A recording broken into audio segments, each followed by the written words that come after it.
కార్మిక సమస్యలు పరిష్కరించాలని కోరుతూ టీఎన్టీయూసీ నిర్వహిస్తున్న కార్మిక చైతన్య యాత్రకు తాళరేవులో తెలుగుదేశం నాయకులు ఘన స్వాగతం పలికారు. తాళరేవు సంతపేట సెంటర్లో మాజీ ఎమ్మెల్యే దాట్ల సుబ్బరాజు ఆధ్వర్యంలో కార్మిక యాత్రకు స్వాగతం పలికారు.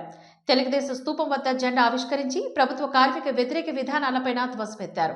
నానాటికి కార్మికుల పరిస్థితి ప్రభుత్వం దుర్భరం చేస్తుందని టీఎన్టీయూసీ రాష్ట్ర అధ్యక్షులు పుట్టముక్కల రఘురామరాజు విమర్శించారు. ఈ ప్రభుత్వాన్ని దగ్గర దింపి తెలుగుదేశం జనసేన ప్రభుత్వం తీసుకురావడమే నేడు కార్మికుల కర్తవ్యం అంటూ పిలుపునిచ్చారు. అనంతరం తహసీల్దార్ కార్యాలయం ఎదురుగా అంగన్వాడీలు 32 రోజులుగా చేస్తున్న దీక్షా శిబిరాన్ని సందర్శించి మద్దతును తెలిపారు. ఈ కార్యక్రమంలో టీఎన్టీయూసీ రాష్ట్ర నాయకులు సంపతి ఫణీశ్వరరావు, తెలుగుదేశం పార్టీ నాయకులు మందాల గంగ సూర్యనారాయణ, దూలుపూడి వెంకటరమణ, టేక్మూడి లక్ష్మణరావు, ఉంగరాల వెంకటేశ్వరరావు, వాడ్రేపు వీరబాబు, వాసంశెట్టి శ్రీనివాస్, రోల చక్రవర్తి, వినోద్, చిరంజీవి తదితరులు ఈ కార్యక్రమంలో పాల్గొన్నారు. అదేవిధంగా 2019 నుంచి 24 వరకు ఈ 4 సంవత్సరాలు 10 మాసాలుగా ఈ సైకో జగన్మోహన్ రెడ్డి అసమర్థ విధానం వల్ల, చేతకాని నిర్ణయాల వల్ల కార్మికులు ఏ విధంగా రోడ్డు పడ్డారో వివరించడం కోసం, అదేవిధంగా మా యువ నాయకుడు లోకేష్ గారి యువగళం పాదయాత్రలో కొన్ని వందల మంది కార్మికులను కలిసి వారి కష్టాలు తెలుసుకొని ఆయన ఇచ్చినటువంటి కొన్ని హామీలని ప్రచారం చేయడం కోసం, ప్రజలకి కార్మికులకు చైతన్యపరచడం కోసం ఈ యాత్ర చేపట్టాలని చెప్పి సందర్భంగా పెద్దలు తెలియజేస్తా ఉన్నా.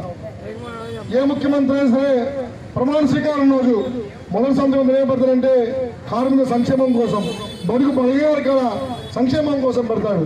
కానీ సైకో జగన్మోహన్ రెడ్డి ముఖ్యమంత్రిగా ప్రమాణ స్వీకారం మొదటి రోజే 42 లక్షల మంది కార్మికులు రోడ్డుని పడేశాడు. అప్పుడు దాకా ఉచితంగా ఇచ్చినటువంటి సిగల్దానాన్ని రద్దు చేసి 40 లక్షల మంది నిర్మాణ కార్మికుల్ని రోడ్డు పాలు చేశాడు.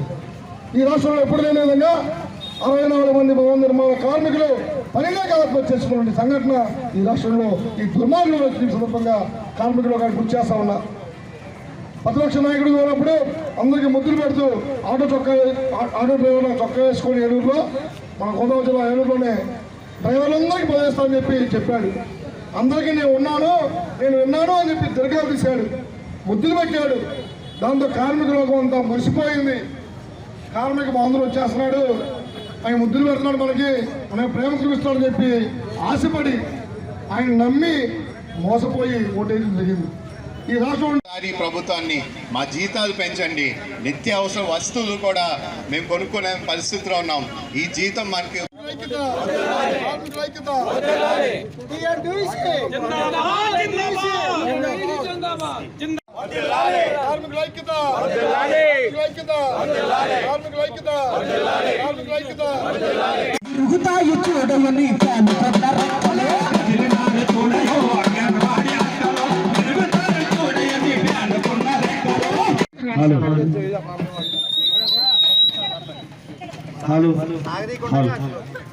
హలో